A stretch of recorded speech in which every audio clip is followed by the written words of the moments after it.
Does anybody have questions or comments about your social media plans or your preparations for the National Farmers Market Week next week?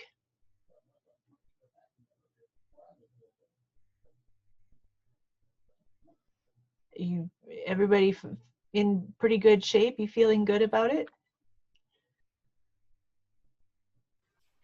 I guess I kind of, maybe not a question, but like maybe if other farmers markets are doing like any activities for Farmers Market Week, because we're trying to think of doing something during the market to promote it, but also we don't want to encourage people just like lingering who don't want to be. So I didn't know if anyone else was planning any events or like any other way to kind of like celebrate or promote it aside from social media. So at the town square farmers market, what we came up with was a promotion for people to do art so that they could submit for the farmers market poster promotion next year. Like we could have voting by. We're going to use the same guidelines what their poster contest was for, and then just have people submit art for us to share next year. And then we will submit the choices of whatever their breakdowns are and submit those to the contest for next year. Because the dates for that kind of go outside of our dates. I think the deadline for the poster thing is like May 31st or something like that usually. Yeah.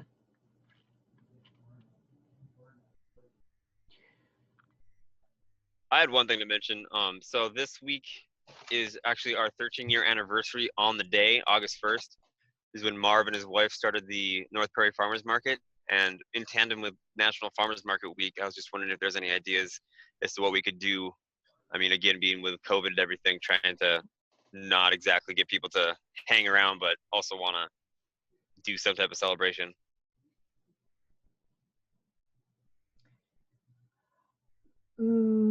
What about some kind of social media raffle or giveaway? Maybe have vendors, donate like I don't know, a couple jars of jam or something. The idea is not very well fleshed out in my head, but maybe it'll spark something for somebody else. I mean, that's not a bad idea, actually. Sorry. Creating baskets of, like items or if they're like, you don't want to have too many baked items in one basket or whatever is kind of my idea was what I was going to say.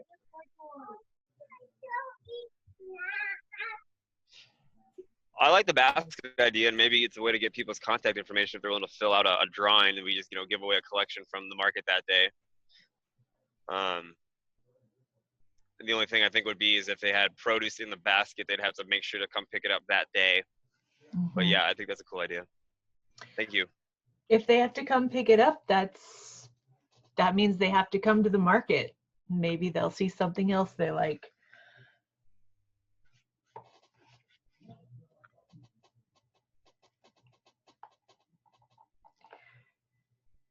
And I can't guarantee that they'll get there in time because the Postal Service can be slow, but I'm going to try to get you all some promotional materials in time for National Farmers Market Week. Quinn and Shelby, you have some already from Dakota College at Botno, and I've got some FARRMS flyers that I can send out too.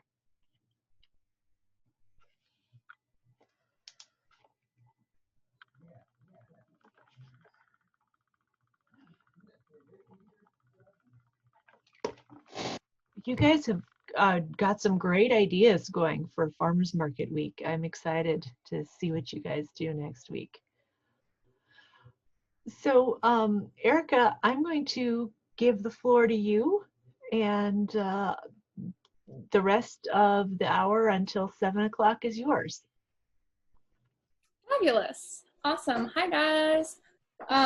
Off script real quick, just a note on a giveaway because I just did one with a campaign I'm working on. We did a social media giveaway for downtown Fargo where businesses put in $20 gift cards, and we gave away $200 worth of $20 gift cards if people liked the post and then commented like a friend underneath it, and then every comment they got an entry, and then we chose winners that way. So if you wanted to grow your social media following, giveaways via social media are a really great way to do that, because if people tag other people, those people will follow the account, and it's a good way to spread the word. And also you can do one where you do a follow your vendors giveaway. So if you partner with 5 vendors, you could ask each vendor to put in something, and then the winner could win by following each vendor, and then you would just choose somebody at the end of 5 days, or we did 7 days, or you could do 24 hours.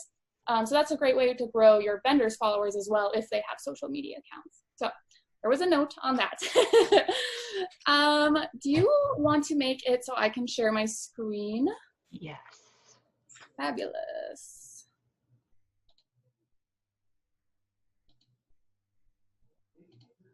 You are now the host. Oh, beautiful. Okay. Share screen. There we are. You guys can see my screen, right? Yes, I see a nod or two. Perfect. Okay, I'm going to bring up a presentation I have for you guys this week about messaging and imagery. And we'll just kind of get you guys out of the way somehow. There we go. Okay. So first we're going to talk about messaging, how to craft an engaging message. I wonder if I can see if you guys write anything in the chat while I do this. I'll just stop periodically to ask if people have questions because I don't know if I can like see the chat while I present. Okay, so how to craft an engaging message. Well, what makes a message engaging, and well, why are you crafting an engaging message for social media? What you want is you want your followers to react, respond, or remember something you're posting via Instagram or Facebook or Twitter or whatever it is. You want them to actually see the content you're putting out there. So one way to make sure you're doing that is to get these things. So reacting basically means, are they stopping and actually reading the full message you have put out there? So some tips I have for getting people to stop and reading a message and not just scroll, scroll, scroll is to use quotes or bold and uppercase letters, special characters, and emojis. And I actually have some examples I'll show you after these first few slides to kind of show you guys what I'm talking about here. But another tactic you can use is to make attention-grabbing statements. So using power words, relatable sentences, and inclusive language. And if you've never heard of power words before, basically that is rarely used words or phrases like, this will make you blank, or you need to know blank, or for the first time, this is happening. Those sentences get people to stop and read because it's not something we commonly say. So they kind of like register it as they're skimming as like some new information. Same with like kind of those other things, using uppercase or bold letters. It's kind of something that will stand out against all the messages they're scrolling through. Same with emojis. It's kind of like an instant communicator because images are very, you kind of register them faster. And then relatable sentences and inclusive language when they're scrolling. Again, if they see like the words you, or if they see something, a word that like registers really strongly with them, like millennial or whatever, and they're like, okay, that's me, they're more likely to stop and read the full message. Response, so how do you get people to comment or share your messages? Obviously, tips are like asking a question to your followers or starting a conversation or debate.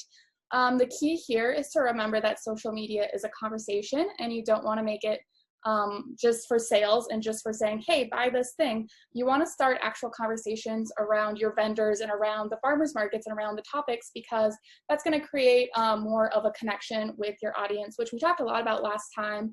But so keeping in mind when you're writing captions for Instagram or Facebook or wherever, that you're really creating these conversations, you're asking questions, and you're creating things that people want to interact with. And then remember, so making content that they will learn from and be informed from. So create information that will incite them to take action. So whether it's something new about a product and they're like, oh, I want to buy this now, or something new about your event that they want to go visit it. Also teach them something they don't know is a really powerful tool for messaging, because utility in marketing is really key. If you give somebody some new information that they use again and again, they're going to value that information they gave you, and then in your mind, you're a valuable resource. So always thinking about kind of ways you can provide them with tips or tricks or anything upper hand knowledge that you guys have as the experts of being a farmer's market and being connected to your vendors that maybe they won't know, could be really important. Kind of like how we talked about the recipe idea the first time I talked, like giving them recipes is like an idea. If somebody actually uses and makes that recipe and loves it, that's going to be something that they remember that you gave them and they value that. And also like tips and tricks, like putting those in your captions. It's kind of just like interesting and new information, so they're more likely to read it and be engaged with your content. Okay, so I have a couple of examples here. Did anybody have any questions about anything I just mentioned? I know I kind of ran through it real fast, but it's kind of just the basics of like, how do you get people to actually stop and read and interact with your content? How do you make the message so strong that people are like, oh, I want to know what this is about? So keeping that in mind as you're forming what you're going to write.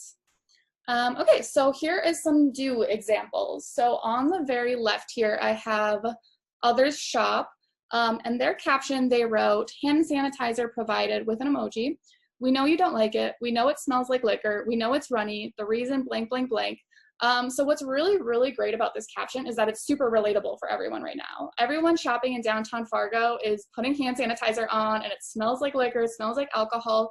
So immediately as you're scrolling and you skim that, you see hand sanitizer, you see smells like liquor, you're kind of like, oh, hey, that sounds familiar. That sounds like a familiar experience, and it's kind of funny. So that's a really great way to connect with people by making statements that are just true, universally true, or true for your audience. In the middle one here, we have the caption just say hi to Emschleif Photography, and then the person in the picture is waving. So making a caption that matches your picture is a really great way to kind of make that double connection, especially on Instagram as someone's scrolling, because the person in the picture is waving, the caption is waving, and they're just really getting like, hey, hi, this is what's happening here. We're waving, we're introducing somebody. Maybe you want to click see more to actually meet this person more and understand more about them. And then on the side here, we have Unglued saying 2 months. We've been about open 2 months somehow already emoji. Fun fact, during our shutdown, we finally got to the point, blah, blah, blah. So using bold text to grab attention, this is kind of what I meant. Those 2 months are all uppercase, really bold. Somebody scrolling is going to be like curious as to what they're talking about because they made 2 months such a big statement, and now you're kind of like, what about 2 months? So you're going to want to keep reading and learn about what they're talking about. So these are all good examples of kind of ways that people use to grab attention or to relate to their audience. And then I have a couple more good examples here. On the other side here, we have Kidsona. They said, meet Mabel Morkey, gave us 5 stars for our new dog toys. And then she listed the toys. So using tags and emojis, I missed the either. Using tags and emojis is a really great way to stand out because the blue, the highlight blue in the @ symbol kind of pops. And then the emojis, of course, like I said before, they kind of like instantly, you'll see them and they communicate something. And somebody's going to be curious about who's this Morkey, who's this cute little dog here, what are they talking about? And then in the middle, we have one from Kindred People that is just a simple statement that just says, mask restock. It's got the brackets around it and it's got some emojis. This one's really good because it's using a lot of special characters to emphasize their really simple message. Sometimes simple messages, like I'll show you in the next one, aren't the best because they're not communicating a lot, but sometimes you just need to make a statement and just say like, hey, this is the information.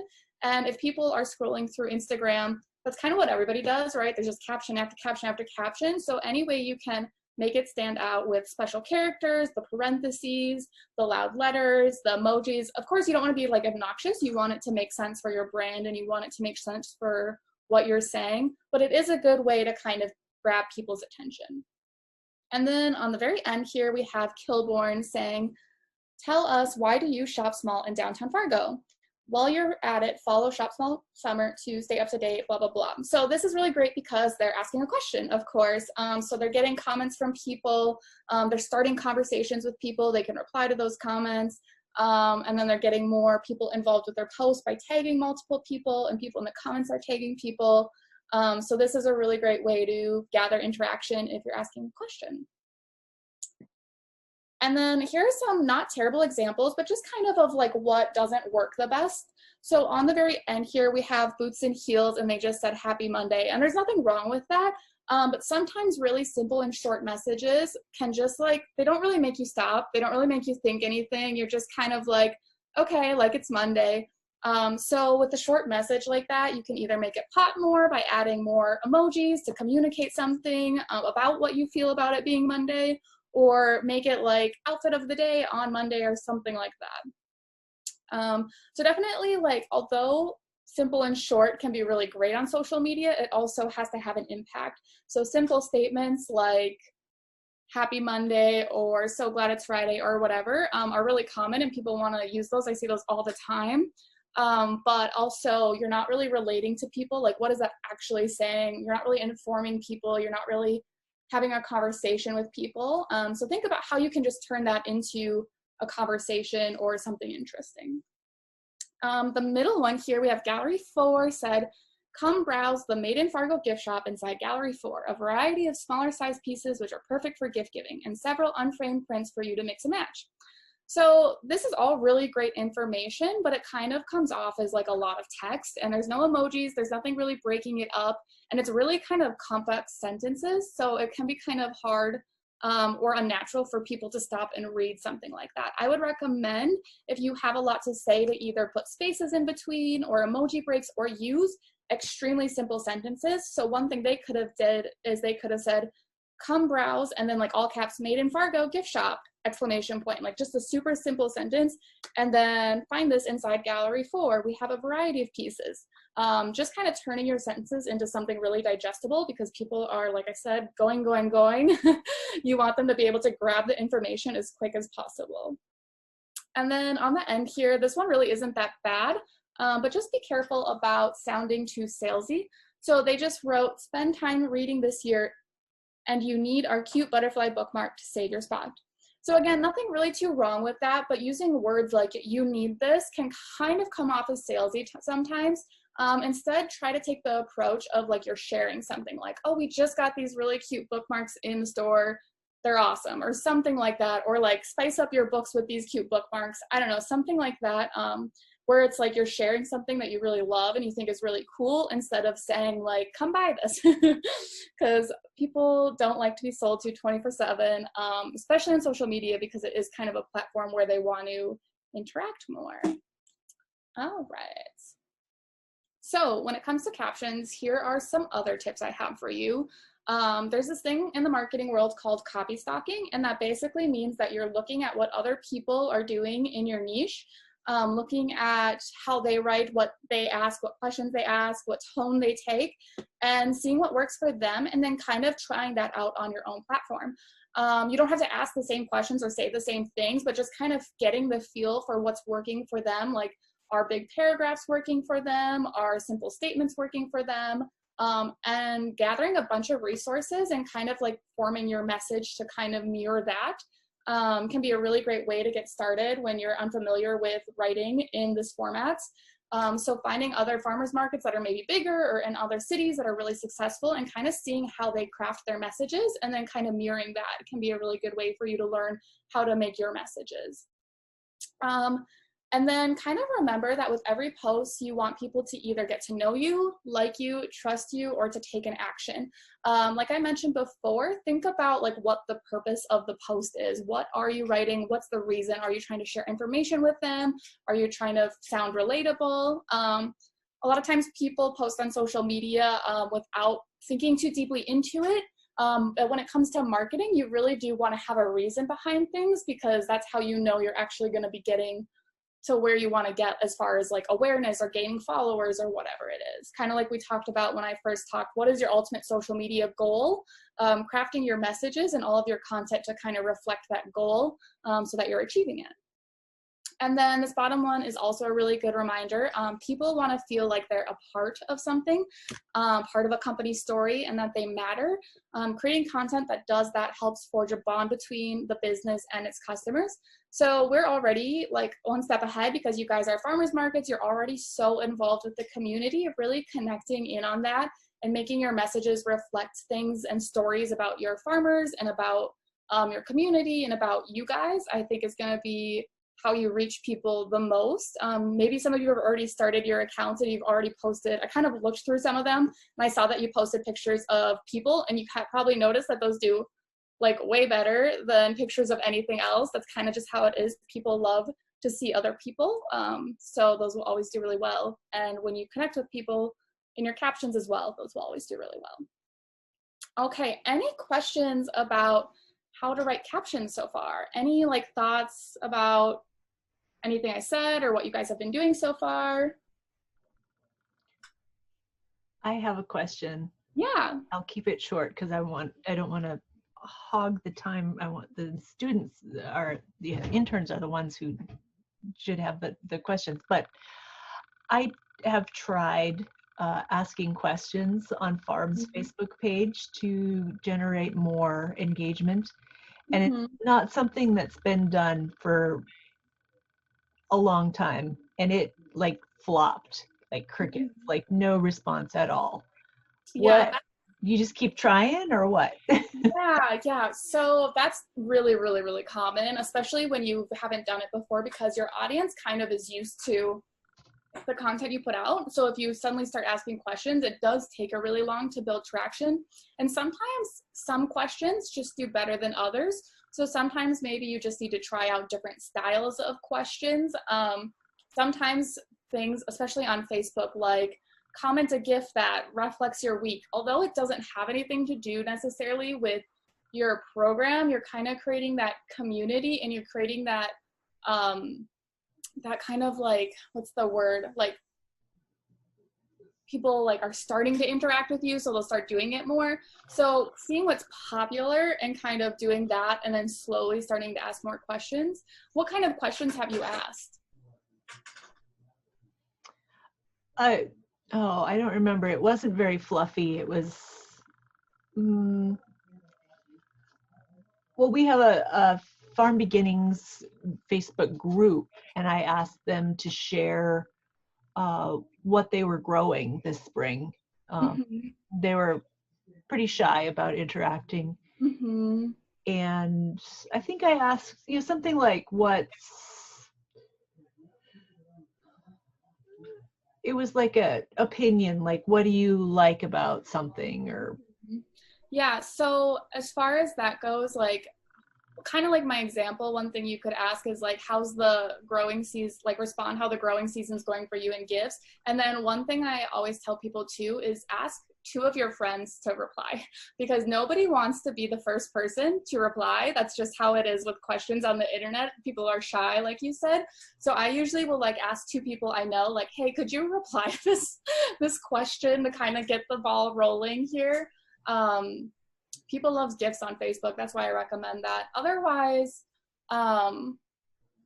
yeah, questions can be hard, but it can be really beneficial when you find like the right question, like people just have a lot to say about, because people do love sharing their opinion when they feel strongly about their opinion. So sometimes it's just asking the question where people can just go off on their opinion about something, like in a positive way.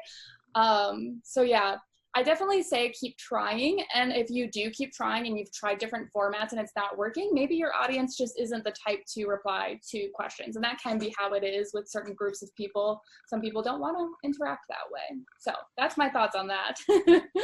Any other questions?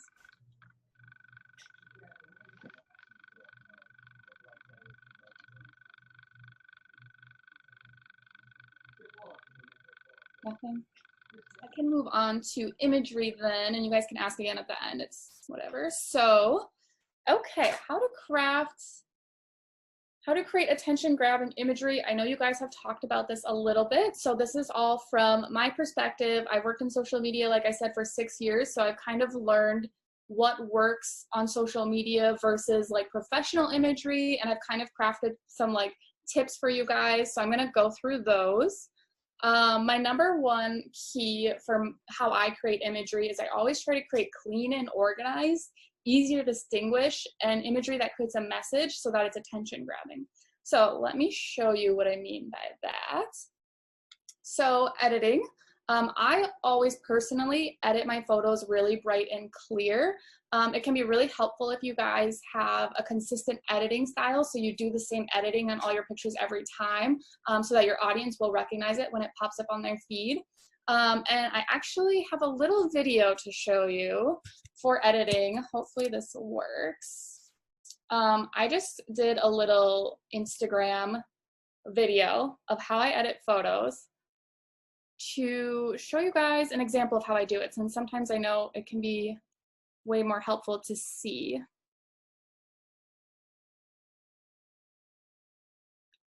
Okay, I'm hoping you can see this and nothing is in the way. We looking good? Yeah, okay, great. So I'm gonna hit play here. So this is in the app, Instagram app. So I go to the thing and then I click the 4:5 ratio, which is that little crop mark in the left lower corner. And then I like to do my photos 4:5 because the more screen you can take up on somebody's phone, the longer they'll see your picture. So 1:1 ratio I usually avoid because it goes by faster in Facebook and Instagram. So longer photos I just think do better because you scroll through them even just a second longer. And then I go into edit at the bottom, and I always do brightness first, and I like to bring brightness up a good, I don't know, sometimes 20 depending on how dark it is. And then I will go to contrast next, and I just kind of pull that up a little bit.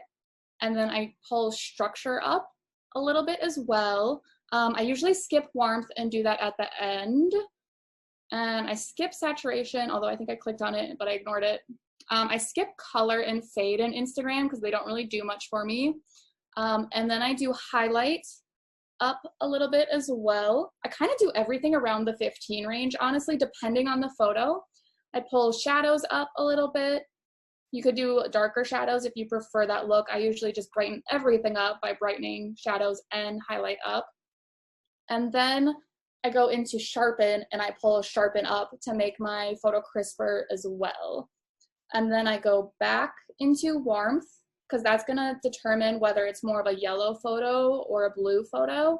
So I just pulled that up a tiny bit, and then I always go back into brightness at the very end again, because then I can make it like my desired brightness level, because after you add shadow and contrast and highlight, it's gonna change your brightness. So you gotta go back into brightness and pull that up. And then I end up with this. So that is how I just do a simple tutorial for Instagram editing. I pull all those things up. I put my little adjustments in here. I don't know if you guys use any specific apps besides Instagram. I actually use Lightroom for all of my editing, and Instagram if I'm just trying to be quick. So I could show you a Lightroom one, but I don't know if any of you use it. Last week, Clint Saunders told them about an app called Snapseed for editing. Does nobody use Lightroom? Because then it doesn't really matter. My biggest thing for editing is that I just always focus on bringing brightness up, because I think on social media, bright pictures perform a lot better because they're easier for the eye to distinguish. I like to pull contrast up because that helps identify items a little bit better as well. So contrast, structure, and sharpen will help distinguish the items, kind of make the fuzziness around them disappear. And then highlight and shadow I usually play around with depending on like what time of day I took the picture. If it has a lot of white in it and it needs to be, the highlight needs to be pulled down because it's overexposed. So that is just like a quick little tutorial on how I do my editing for Instagram. If any of you have any other questions about that, let me know. But yeah, like I said, I focus on brightness overall. I know that some people have really great editing techniques that are darker and really cool. For beginners, I definitely recommend just keeping it light and airy and easy to distinguish. So, oops. Okay. The other thing I focus on with Instagram photography is creating a clear subject. Because when you're scrolling, again, you want the item that you're focusing on to be easy to just grab out. So choose a subject and make them kind of the front and center item, and create an organized pattern. So in this, we have the left is kind of unorganized. There's not really a clear subject, like this jam looks good, but who is the maker? You're not really showing the label or anything like that. And then on the right, we have a little bit better picture because it's clear and crisp. The item is in the forefront of the picture, and you're really getting a good idea of how good those tomatoes look because they look really nice and juicy. And then the background doesn't have too much going on either. It's just more of the same thing. So scrolling through Instagram, you definitely would maybe stop and look at the right picture a little bit more because it's catching your attention versus the left. For flat lays, I truly recommend that less is more. Although both of these photos are really, really great. Like I mentioned before, clear and crisp is really the goal for social media. So the one on the right is really easy to distinguish. You kind of can collect the items in the picture. You know what you're looking at. Versus the left, there's just so many things to look at. You're maybe not getting a clear vision of all the offerings. So having a clean background can really help distinguish the content and the subject of the photo. So having like a white background like this, or even just anything that is just a neutral background, and then your items kind of gathered there, is how I would recommend doing flat lays. Clarity. So getting rid of background noise is really, really huge with Instagram, and kind of one of the biggest mistakes I see people make with photography. So on the left, this is a great photo, but again, like there's trees, there's umbrellas, there's a whole lot of produce. It's kind of a lot to look at, and you're not really gathering all of that in 1 second when you're looking at it. Versus the right one, there's less to look at. There's a couple of baskets, couple of vegetables. Again, there's kind of like more of a forefront of the sign, so you can read that nice and easy. So kind of like cropping in, even the left one, if they would just crop into the bottom right corner more, it would be way more easier to distinguish like, oh, potatoes and garlic and sunflowers versus the whole of what's going on there. So there's that. And then adding in a human element. This is really, really popular or important, I suppose, with social media because, like I mentioned before, adding in that human element just gives some life to the photography and makes it more real and relatable for people. So whether it's kind of like the left up here, there's like little shoes, or in the middle one, there's like 2 hands, or up at the right, there's like a hand. Any way you can kind of add in those like action photos of like people handing off things or holding things, that's a really, really great way to make somebody stop while scrolling and look at it more because they're recognizing that there's a human in the photo and they're gonna look at it a little bit more. So that's that. And then I think this is my last one. Looking for natural patterns. This is a really good trick. Maybe he talked about this last week, but I always do this with whatever I'm whatever I'm doing social media photography for. Looking for natural patterns like grids is like lining them up perfectly on your screen is a really great way to make eye-pleasing photos. And a lot of you probably have grids naturally occurring around your farmer's market, or you can create them. People just kind of naturally see that it's a pattern, and again, they'll stop and look at it more or interact with it more because it's pleasing to look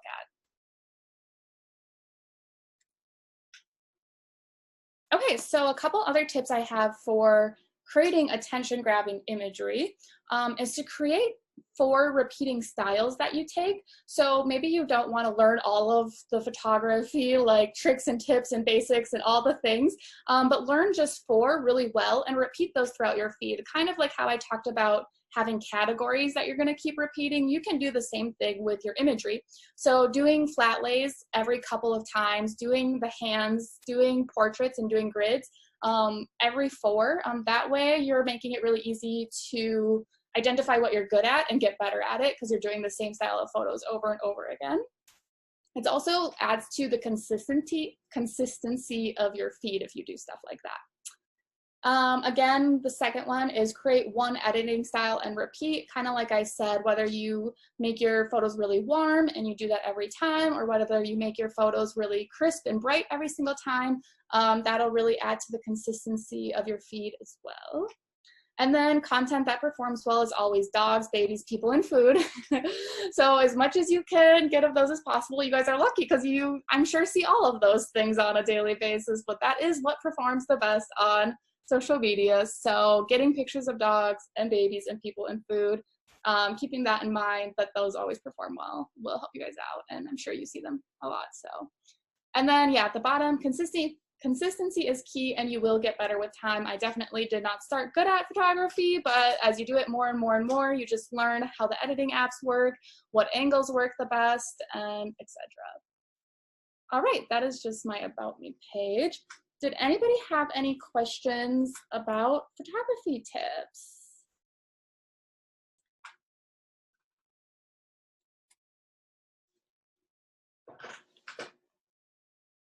I'm kind of curious, did I say a lot of the same things or completely different things as what he said last time?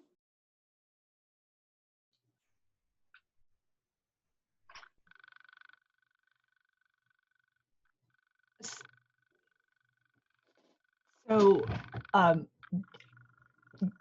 you both had a very different approach to photography, and I think it's really beneficial. Clint has a more he teaches fine art photography for a living, so he comes at it from more of an art and design perspective. But I like your really practical approach. I'm a very practical person. Quick and easy to the point is kind of my tips for social media, because it is one of those things you're kind of always doing on the go. So yeah, that's what I focused on, is hopefully you guys can apply these things really easily and in the next time you take photos or write your captions. Any questions from anybody, or any questions from what I talked about last time about creating your content categories or anything?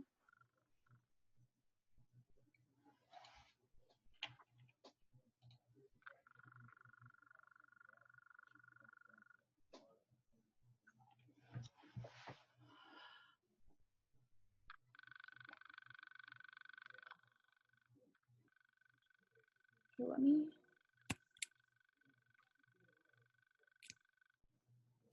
There we are. Could you possibly share the PowerPoint with us somehow? Yeah, I sent it to Stephanie, so. It's actually already in your schedule under July 27th next to Erica's name. Okay, thank you. I can see that. Screen jumped around, so I lost it, but it's there. I know it is. And then when you like edit in Lightroom, is it similar to the way you did it on Instagram? Yeah, in Lightroom, actually I could share my screen and show you. I recorded one for that as well. So what, might as well give you guys a taste of that. Let me just remember how to share my screen. There it is. Okay, so here's my Lightroom video. It goes really fast though, but I open Lightroom up and I go to my photos. My husband was in the hospital recently. That's why you saw the person in the hospital bed. Okay, so I always do brightness first. Still, I pull up exposure, contrast, highlight, shadows, whites, and blacks. Those are just always gonna like make your photo way brighter by pulling those up.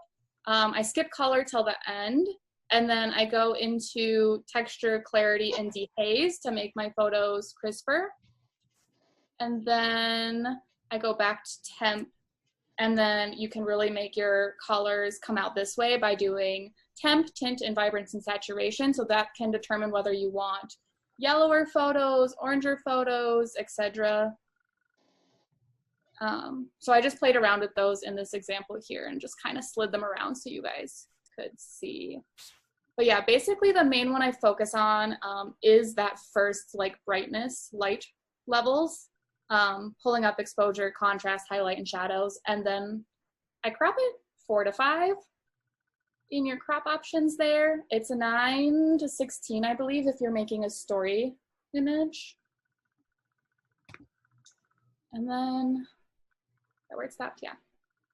So yeah, that's really, really similar. Like I said, I focus on brightness first, and then I kind of add in the sharpening and the contrast to kind of see what the photo needs.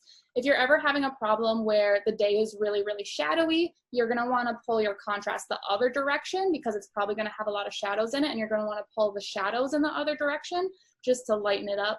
Or actually, no, shadows same direction because that'll lighten it up if you go positive on shadows. So sometimes if you're dealing with weird weather and the lighting is kind of completely different than what you're used to, you are gonna need to play with those more than just your basics. I definitely deal with a lot of shadows. And that's usually when I do contrast, like I said, the other direction. Did that help? Did you have any other Lightroom questions? Could you demonstrate cropping a little more? So Clint talked to them about the rule of thirds, Mm. And how a better image is filling the screen more and is on those crosshair points in the rule of thirds. Mm-hmm. Could you show them how you can crop? You use your cropping to get that to improve your image. Yeah, totally. Let me see. Did my example have good cropping in it? I don't think it did. I did at the very end, but Your first the first one was demo, when you cropped it, showed the grid. I don't, maybe Oh, yeah. Lightroom doesn't, maybe you were using a different editing tool. Yes. Okay, so, oops. We'll pull this one up. This is actually my fast one though. We'll do the slow one. So as far as this goes, okay, so I brought it to the 4:5. The grid is like just moving it around. I didn't use the crop tool in Instagram. I just used it placement wise on the screen. I guess I don't know how to explain that, but basically this picture isn't like the best example, but as far as what you can see, the board on the upper right hand to the top is creating more weight, and then the oranges spread out kind of creates weight throughout the photo, and then it's kind of empty at the bottom. I wouldn't say this is the best example. What I would prefer to have is an actual subject in the photo of like an orange, and then that would be something to focus on. This is just a pretty picture. As far as cropping goes though, I definitely recommend focusing on making it so that, kind of like I said with subject matter, like there's not too much going on. So basically what I try to do for social media is if I have like 10 oranges, I probably only want to do 3 because 10 is a lot and 3 is less. So that is one recommendation I have when you're dealing with produce and you have a lot of it. How can you have less of it? Or choose just one. So if you're photographing like a stand that has strawberries and leeks and all these things, focus on one item, like the strawberries, and then creating an image with that. I know that doesn't have anything to do with cropping, I guess. Do you have any other cropping questions? I don't know for sure if that answered what you were thinking. Well, my rule of thumb, and I'm not a design expert, this is just the way I crop photos. Like if it's a person, I'm trying to get as close in on their face as possible. So I usually try to put their eyes on that 2/3 line, the upper third line. And I figure if I've done that, I've got decent composition at least. It's probably not going to win any awards, but it's, Yeah, my only take on that is like, so if you look at my screen, I think you guys can see me because I'm talking. Obviously, you don't want a photo that's like this, where I'm like way down here and it's 2:2, like that makes no sense. And you also don't really want me to be like the whole thing because it's just like a lot of this. So obviously you would usually go for the middle, or just like you said, like a little bit above the middle where the head point is hitting the middle, or right here is hitting the middle. Any tips I have for that? It's really hard because I just kind of use my eye to kind of feel out what feels good. Like I said, I aim for lots of like clearness in the background. So sometimes that means I'm going to crop a certain way because if there's a lot going on, maybe I will go more in so that the subject is really clear. If it's a really clear background, maybe I'll go a little bit further out because you will immediately see the subject. That's kind of my only rules there as far as cropping. Yeah. And just don't be afraid to play around with it. and you can crop in Canva too, when you're putting your like a final post together. So Yeah, it's all about getting better at it. You really just learn with practice. That's just how it is. It took me years and years, like I said, to kind of figure it all out. So just trying things, trial and error, and learning as you go is definitely how you learn best. Any other questions about messaging or things that have worked or things that haven't worked for you guys? Have you guys had posts that have done really well, or posts that maybe haven't done well and you don't know why?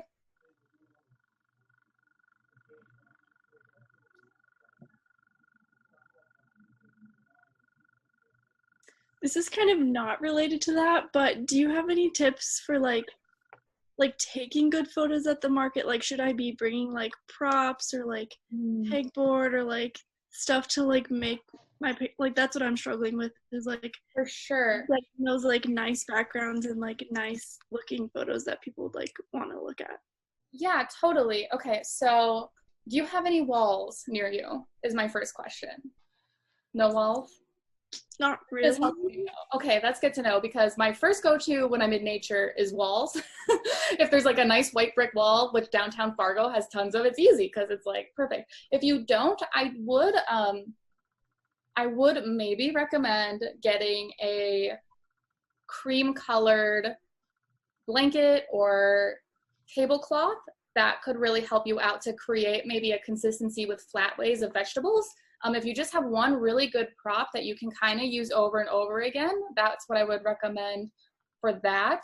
As far as pegboards and stuff, I would really go with something that feels natural to your environment. So like a really light cream colored cloth that feels kind of rustic, that's gonna match. I would like kind of like what the picture I was showing you is what I would go for, because your vegetables are gonna pop on it, versus a white pegboard I think might be too stark for what you guys are going for.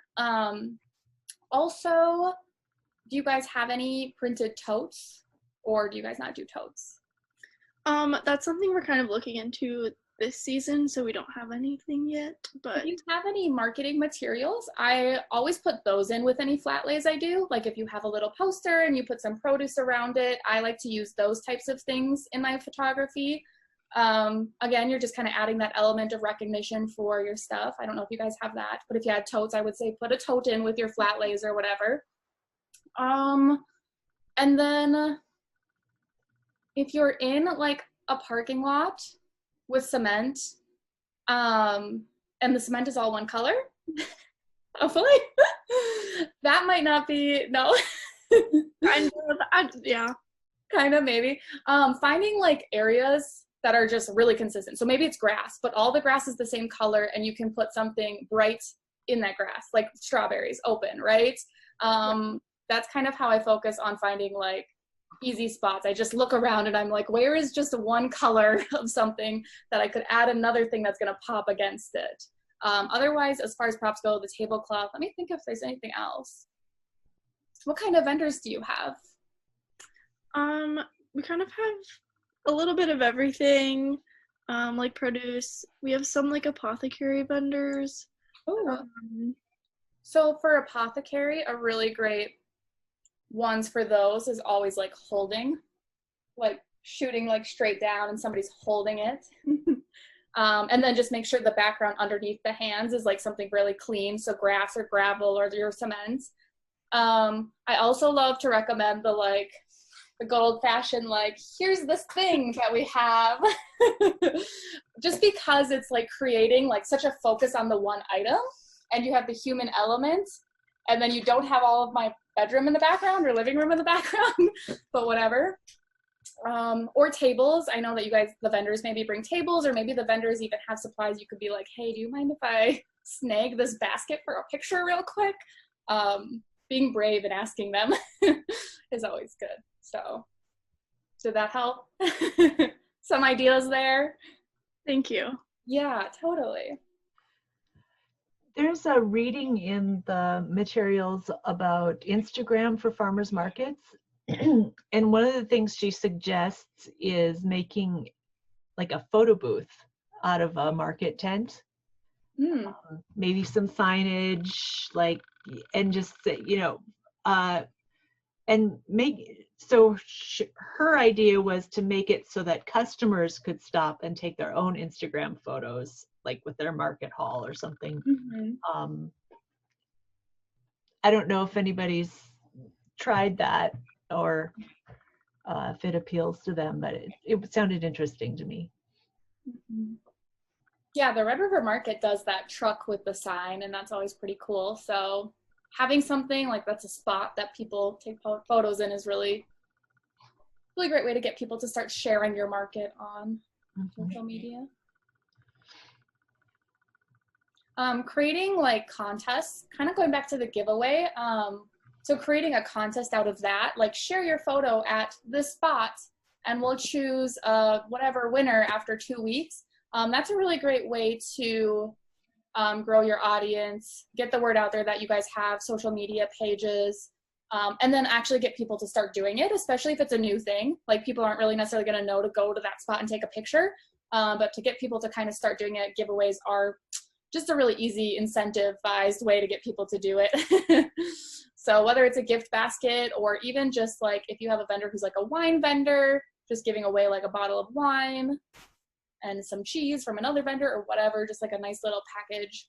And when you're doing giveaways too, you don't necessarily have to do all the things. Sometimes presentation is just what's important. Like you could be giving away 2 things, but just make those 2 things look really awesome. Like a basket with the wine and the cheese, and then people are like, oh, that looks like a lot, versus having like 100 of things that you're giving away because you feel like it doesn't look like enough. People love winning things, that's for sure.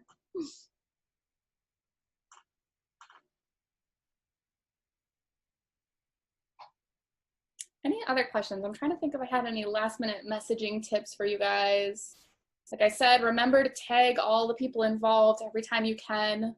Tag your, like, for Fargo, we have a Downtown Fargo Instagram page. Tag your city pages in your photos, all of them or some of them, because it relates if you're there. Tag any sponsors you have, if you have bank sponsors, because they love content like that and they will share it to their Instagram or Facebook pages to say like, hey, we sponsor these people. Yeah, so make sure you're remembering to tag people. That's a really important tip for growing your accounts as well.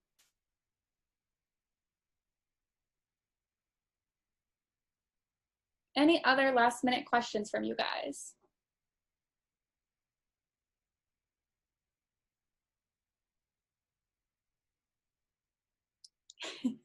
Next time you're with us, would you talk about hashtags and how to use them effectively? Yeah, actually, I can go over that a little bit real quick right now, just because I actually was going to say this and I totally forgot. But hashtags, just a quick 3-minute thing about it. I do recommend using them for your local audience. So that means taking hashtag Downtown Fargo, hashtag I love Fargo, hashtag whatever's local.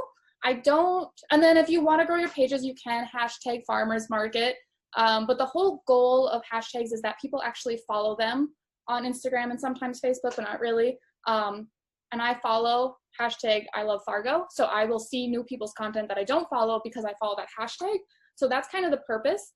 But I don't follow the farmers market hashtag because I don't really need to see farmers markets all over the world personally. So think about what is local and what pertains to your audience. And that's how I would use hashtags. And you can put them in your caption or in the comments. There really is no like perfect spot for them. So you could just add them in at the end, or you could comment afterwards, hashtag whatever, whatever. You can use, I think it's up to 30 hashtags, which to me is just too many. I would recommend like 3 to 5 for you guys, just local ones that you know make sense for your audience. So if you're the Fargo Farmers Market, maybe it will be hashtag Fargo Farmers Market, like your own hashtag is going to be one of them that people can hashtag as well for their like products they buy. And then your city hashtags, or maybe a national one, depending on like hashtag North Dakota could be one. So that's my recommendations for hashtags. They do help grow your audience because people follow them and people click them sometimes to see what's out there and then discover you. So that's how I would go about that. But I just otherwise, really quickly had a question. Did you share your last PowerPoint or whatever it was, your last presentation with us? I didn't The have one a that PowerPoint. had I had a video. like the breakdown of the, I'm sorry, I'm losing my words. My daughter's in the background. The sections, how you broke them down by day. I don't remember exactly the sections that you had. That was what I was most. Yeah. Yeah, I had a video that is in your guys' like spreadsheet if you want to rewatch the video or go to the ending part where I talk about that. I didn't have a PowerPoint for that. And I didn't have an example either. I just had the resources I gave you. I know Stephanie made theirs really great, so you could follow along because she sent that out for you guys. Perfect, thank you. Yeah. But I remember I did just do, I think I did about, and I did vendors, and I did, I think I did the recipes one.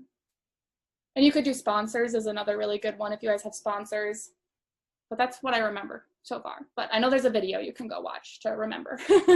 Those were the ones that I remembered as well. There was one, Okay. there was like two that I missed while you were saying them, so that's why I Sure. was curious. I do not recall at the moment, but I'm sure it's in Don't there. worry, I'll find the video. Yep. Okay. Thank Perfect. Yeah, and then next time I'm going to talk a lot about analytics as on my agenda and any other questions you have. And that'll be really great for you guys to dig into what's worked, what will maybe work better, and then also how to wrap up reports at the end of the season so you guys can do even better next year, or whoever takes over your position can do better next year. So that's what I'm talking about next time. If you have any requests, send them and I will include them in the presentation for next time. Thank you so much.